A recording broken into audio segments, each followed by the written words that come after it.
Heart rate and breathing were regular. The two broken arms were fastened in their straighteners and showed no signs of complications. With a nod that wasn't really directed at anyone, Gith confirmed that the princess's condition was still stable. After administering the next dose of chelating agents, she prepared the nutrient mix that would replace Her Highness's meals until she woke up. With the princess still unconscious, the entire palace was under strict lockdown. No one under the required clearance level was allowed to enter or leave, which included the ambassador.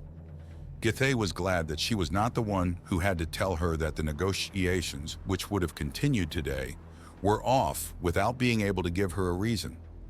As a doctor, she barely knew anything about politics, but as a noble, knowing a few things was inevitable. Therefore, she knew that this was one of the things that could easily cause a lot of problems. "Doc?" Looking up, Gith could see Naen standing in the frame of her destroyed door. "Ah, you're back. How?" "Later," the small alien interrupted her. "First, how is she?" she asked, gesturing toward the princess. "So far, Her Highness is as well as she can be considering her situation, but it could still take a while until she wakes up." "I see." Upon taking a closer look, the doctor realized that Naen's expression was back to its hardened state. Didn't she go see the corpse to make peace with the situation? Or had something happened in the mortuary? "Can we go there?" As Gith followed the direction of Naen's finger, she could see that the small alien was pointing toward her private chambers. "We can, but why?" "I'd like to discuss something in private and, well, this door doesn't exactly close anymore." Ah, so it was something not meant for the common ear. And she was right. While the two guards posted outside to keep the princess safe would stop anyone unauthorized from coming in, they couldn't exactly stop the sound of their voices. Nodding, Gith led her guest into the living room and closed the door behind them. "So what did you want to—" "The suicide was staged." The doctor blinked, not fully processing what she had just heard. "I'm sorry. What?" With audible spite in her voice, Naen explained what she had found out in the mortuary. How the angle of the gunshot wound made no sense if the maid had shot herself. How she likely either got framed or had an accomplice who had decided to remove her. Throughout the whole story, Gith just sat there and listened in silence. So the real culprit, or at least mastermind, was still out there. That was worrying, and yet the first question that came to her mind was a different one. "How do you know all of that?" Naen sighed and shook her head. "The captain said the same thing. How do you guys not know that? I mean, I know that murder mysteries are not the most accurate depiction of reality, but that's such a basic thing. Like, come on! What in the world do you mean by murder mysteries? Also, there is nothing basic about suicide, and this is the first time I ever hear about someone staging one, yet you talk about it as if that was something that happened frequently." A long pause followed, in which the two of them just stared at each other, confused. Starting to feel slightly panicked, Gith decided to quickly resume their dialogue before her brain was able to interpret the silence. "How?" She almost had to force the words out of her. "How do you know so much? I know your species lives long, but you aren't that old yet. And yet you know about medicine, politics, mathematics, technology, psychology, chemistry, biology, crimes, and whatnot. Just how?" The small alien looked to the ground. "Before I answer that, how does education on your planet look like? Or maybe yours specifically? What was the process that taught you your craft?" Well, I learned how to read, write, and basic maths," the doctor answered, unsure what Naen was getting at. "Then at the age of 5 cycles, I decided I wanted to become a doctor and received the appropriate training. Theoretical education ended when I was 10 cycles old. I got lucky and managed to get a position as the assistant of the royal physician at the Sky Palace.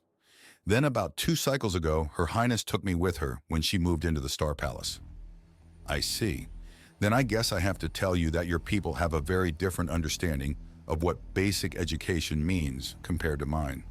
In fact, bar a few exceptions, my knowledge of most of the topics you mentioned is considered rudimentary for a human. Or at least would be if I was a bit older." "Older? Didn't you say you were average for your age?" Gith asked and cocked her head. We're talking about physically back then," Naen reminded her. In terms of education, I hate to brag, so let's just say an average 15-year-old, or 24 cycles old, wouldn't have been allowed to join the colony expedition. I would still be at school. At 24 cycles, you would still be at school? On average, basic education lasts until we're 18 years. So, about 30 cycles.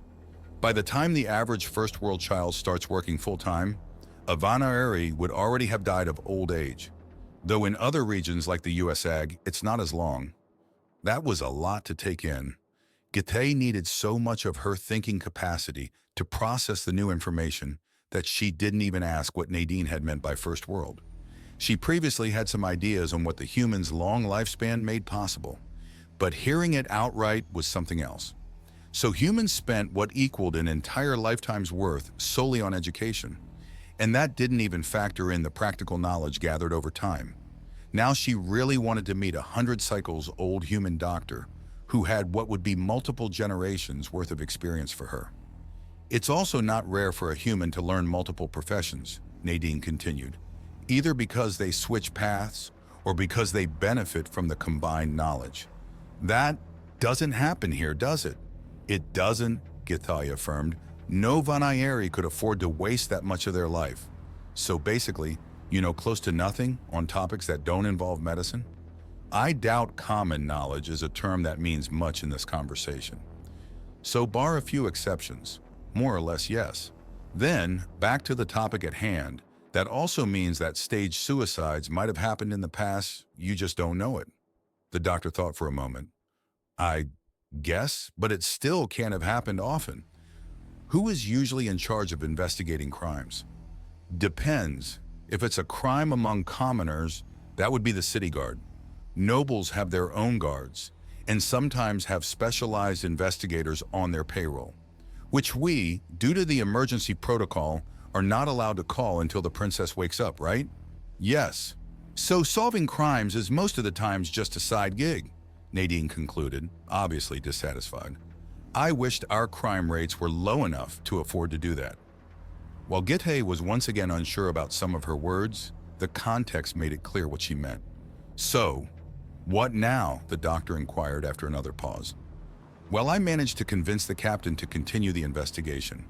I also told him to be as secretive as possible to not tip off the culprit. Still, I can't just sit idly and watch. I owe Her Highness way too much. Also, don't get me wrong, but the guard already got fooled once. Are you sure that's a good idea? The doctor asked worriedly. Despite all, Naen wasn't immortal, and the culprit had made it clear what they were willing to do. Besides, how would you even go about it? The small alien thought for a while. I guess that depends on whether that maid was an accomplice or just a scapegoat. If it's the latter, it had to be someone in the palace who was often close to the princess. In other words, one of the servants.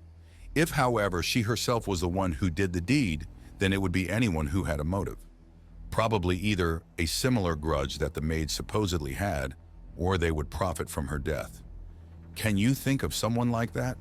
Ignoring people like Kurtis, who we can obviously rule out.